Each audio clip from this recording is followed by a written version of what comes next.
Musk says SpaceX cannot fund Ukraine's vital Starlink internet indefinitely. Oh, that's rough. Come on. So they're asking the help of the Pentagon. Just call up the Pentagon real quick. Elon Musk said on Friday his rocket company SpaceX cannot indefinitely fund its Starlink internet service in Ukraine, which has helped the country's civilians and military stay online during the war with Russia. Musk's comment on Twitter came after a media report that SpaceX had asked the Pentagon to pay for the donations of Starlink. The billionaire has been in online fights with Ukrainian officials over a peace plan he put forward, which Ukraine says is too generous to Russia. Oh my God. Man, this guy's getting involved in all types of things. So he's trying to be a diplomat. Yeah, he wants peace. He's putting a peace plan forward, but he's a little removed from the situation. I get it. He can do a little research. I get it. He can have an advisor, but it's a little tough. You're a bit removed from the situation, aren't you? Mm-hmm. So Jack wants to come in right now. He doesn't notice the on-air sign over there, and here he comes. I don't know what he has to say, but he's made a big presentation here, and look at him. There he goes. Maybe the camera will pick him up here. He just really wanted to say hi to everybody. So there you have it, ladies and gentlemen. Did you want to say hi in the mic as well to everyone since you're here? Maybe you have a funny joke to say. Maybe you have a knock-knock joke. Go ahead, Jack. No, I got no joke.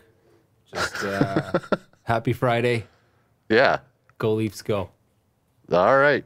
There you go. That's awesome. That was hilarious stuff right there. We'll take it. We need it on a Friday, don't we? These are tough things to solve, Will. If it was easy with the warfare and stuff, once it gets out of control, once it starts going, it's hard to shut it down, man. It's a lot of money flowing. God, dude.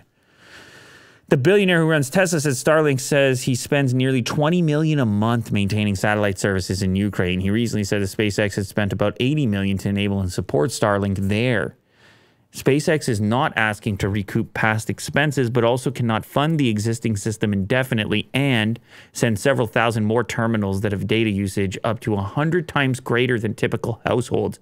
This is unreasonable, Musk wrote on Twitter on Friday. Well, that gives him a little bit more leverage, seeing as how that's a fundamental component in their ability to defend themselves on the data warfare standpoint. If Ukraine doesn't have these services, or if they become unaffordable, that's a huge dent in their war effort. So is the Pentagon going to step in? Is it Joe Biden time, Will? I think so. Okay. He needs to intervene. All right. There you heard it from Will. He says it's Joe Biden time.